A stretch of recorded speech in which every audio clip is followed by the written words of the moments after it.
اللہ تعالیٰ نے کسی کو محروم نہیں کیا۔ امیر وہاں جا کے حج کر لے اور غریب کو اجر یہیں اللہ تعالیٰ دے دے گا۔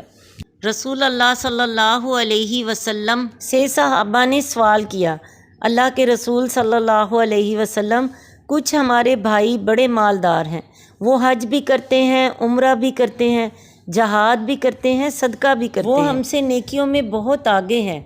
حضور صلی اللہ علیہ وسلم نے فرمایا، میں تمہیں بتا دوں، جو اتنے کام کر کے وہ کماتے ہیں، تم ایک کام کر کے اس کے برابر اجر مل جائے گا۔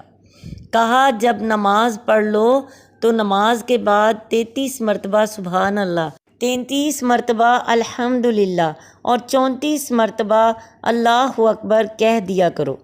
حضور صلی اللہ علیہ وسلم نے فرمایا، تمہیں حج کا ثواب بھی مل جائے گا، عمرے کا ثواب بھی مل جائے گا، جہاد کا بھی، صدقے کا بھی مل جائے گا، تم ان کے برابر ہو جاؤ گے۔ یہ کام تو ہر جگہ ہو ہی سکتا ہے۔